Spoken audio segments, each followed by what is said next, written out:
Olá pessoal, nós faremos agora a análise do livro intitulado História e Memória de Jacques Le Goff. O livro está dividido em 4 partes, sendo que cada parte está subdividida em itens. Nós vamos dedicar aqui uma aula para cada item. No prefácio à obra, Jacques Le Goff nos traz que o conceito de história parece colocar 6 tipos de problema. Que relações existem entre a história vivida, a história natural, se não objetiva, das sociedades humanas e o esforço científico para descrever, pensar e explicar essa evolução, que é justamente a ciência histórica. Então, que relações existiriam entre a história vivida e a ciência histórica? O afastamento de ambas permitiria o surgimento da filosofia da história. Outro tipo de problema que é colocado aqui diz respeito às relações que tem a história com o tempo, com a duração, tanto com o tempo natural e cíclico do clima e das estações, quanto com o tempo vivido e naturalmente registrado dos indivíduos e das sociedades. Para domesticar o tempo natural, as diversas sociedades e culturas inventaram um instrumento fundamental, que é também um dado essencial da história, que é justamente o calendário. Hoje, os historiadores se interessam cada vez mais pelas relações entre história e memória. E outro tipo de problema destacado aqui diz respeito à dialética da história, que parece se resumir numa oposição, ou então num diálogo, passado-presente ou presente-passado. Essa oposição, passado-presente, presente e passado, não é neutra, mas subentende-se, ou se exprime aqui, um sistema de atribuição de valores, como, por exemplo, nos pares antigo-moderno, progresso-reação. Outro problema. A história seria incapaz de prever e de predizer o futuro. Então, como ela se coloca em relação a uma nova ciência, a futurologia? Quanto à origem, a história tende ao mito, à Idade de Ouro, às épocas míticas ou, sob aparência científica, à recente teoria do Big Bang. Outro problema: em contato com outras ciências sociais, o historiador tende hoje a distinguir diferentes durações históricas. Existe um renascer do interesse pelo evento, embora seduza mais a perspectiva da longa duração. A ideia da história como história do homem foi substituída pela ideia da história como história dos homens em sociedade. Mas seria possível existir somente uma história do homem? Já se desenvolveu uma história do clima. Não se deveria escrever também uma história da natureza? Desde o seu nascimento nas sociedades ocidentais, nascimento tradicionalmente situado na antiguidade grega, mas que remonta a um passado ainda mais remoto nos impérios do Próximo e do Extremo Oriente, a ciência histórica se define em relação a uma realidade que não é nem construída nem observada, como na matemática, nas ciências da natureza e nas ciências da vida, mas, sobretudo, a qual se indaga, se testemunha. Esse é o significado do termo grego e de sua raiz indo-europeia, wait, ver. Dessa forma, a história começou como um relato, a narração daquele que pode dizer eu vi, senti. Esse aspecto da história relato, da história testemunho, jamais deixou de estar presente no desenvolvimento da ciência histórica. Desde a antiguidade, a ciência histórica, reunindo documentos escritos e fazendo desses documentos os testemunhos, superou o limite do meio século ou do século, abrangido pelos historiadores como testemunhas oculares e auriculares, bem como as limitações impostas pela transmissão oral do passado. A constituição de bibliotecas e de arquivos forneceu, dessa forma, os materiais da história. Foram elaborados métodos de crítica científica, dando à história um de seus aspectos de ciência, em sentido técnico, a partir dos primeiros e incertos passos da Idade Média, mas, sobretudo, depois do final do século XVII, com Ducange, Mabillon e os beneditinos de Saint-Maur. Portanto, não se tem história sem erudição.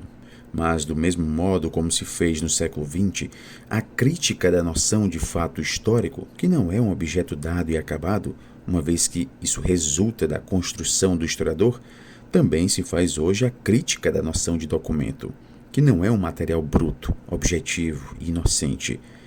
Esse documento exprime o poder da sociedade do passado sobre a memória e o futuro.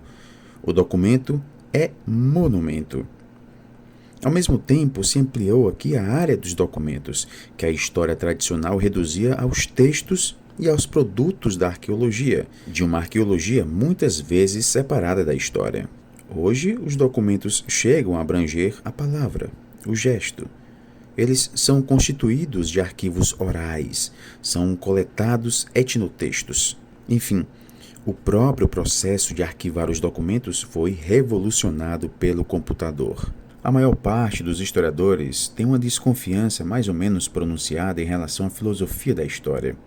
No entanto, eles não se voltam para o positivismo, que triunfou na historiografia alemã com Leopold Ranke e na francesa com Langlois e Seigneur-Bos, no final do século XIX e início do século XX.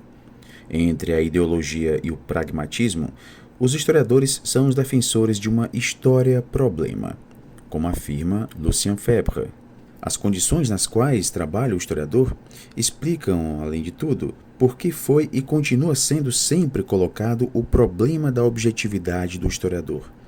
A tomada de consciência da construção do fato histórico, da não inocência do documento, lançou uma luz reveladora sobre os processos de manipulação que se manifestam em todos os níveis da construção do saber histórico.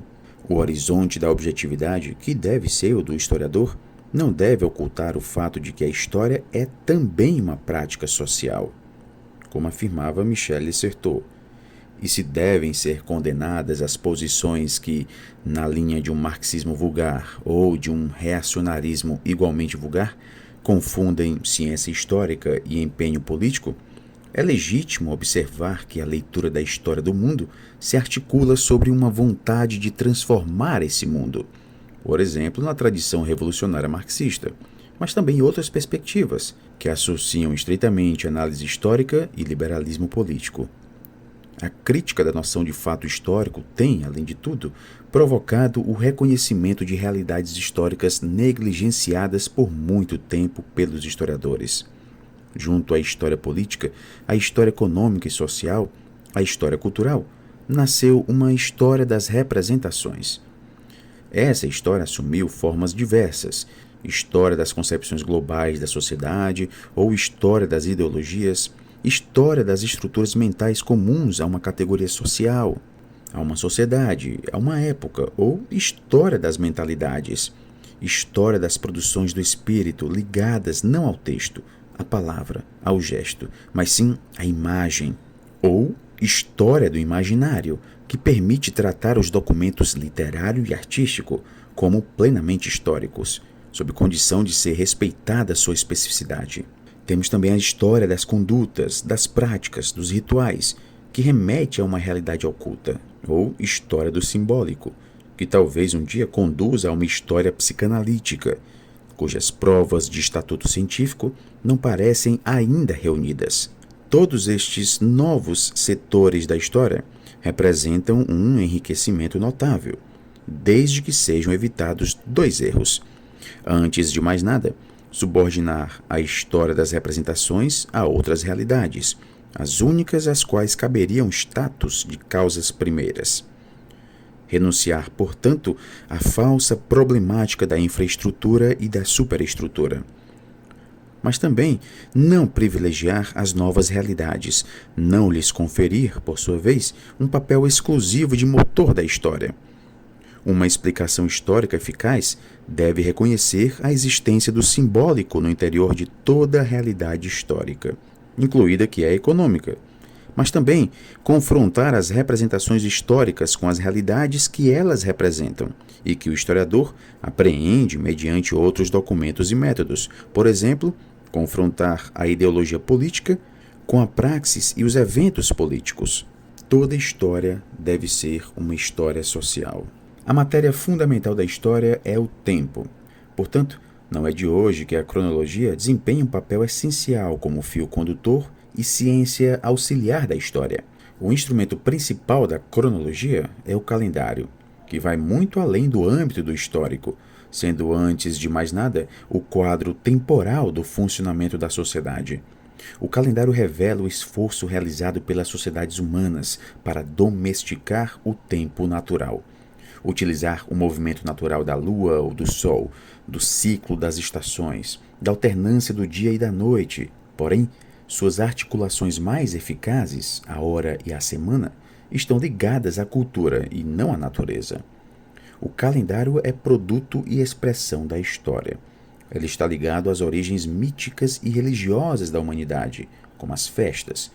Está ligado também aos progressos tecnológicos e científicos, como a medida do tempo, a evolução econômica, social e cultural, tempo do trabalho, tempo do lazer.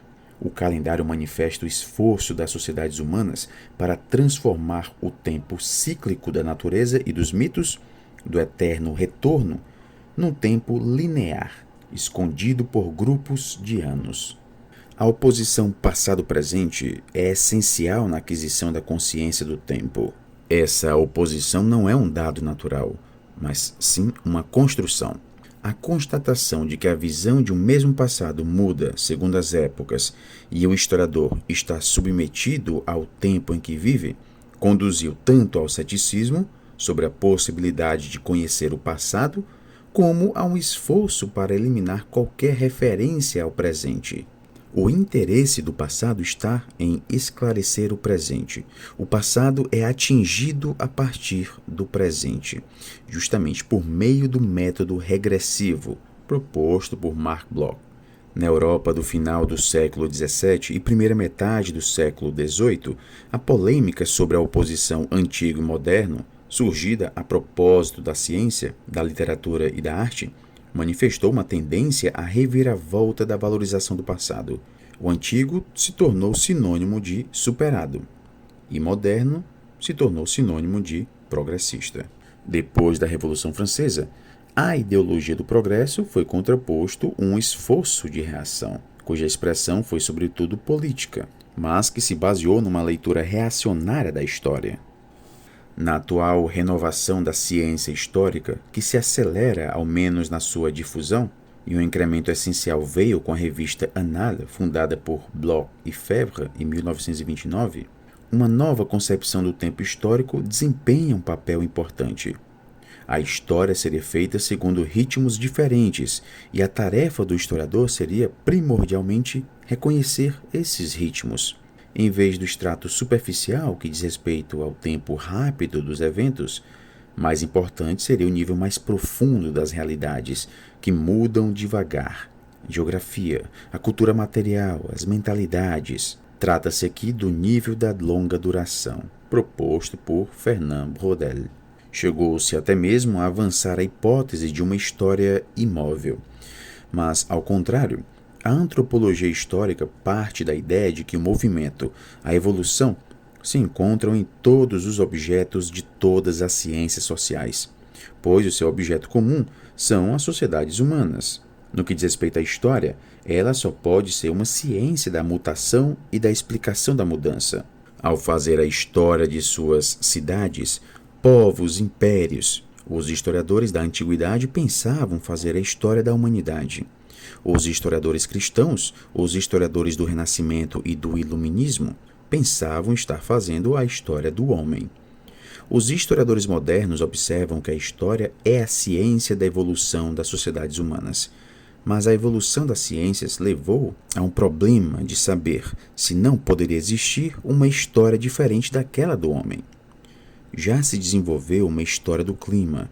No entanto, ela apresenta um certo interesse para a história apenas na medida em que esclarece certos fenômenos da história das sociedades humanas. Pois bem, pessoal, essa parte diz respeito aos principais pontos presentes no prefácio desta obra.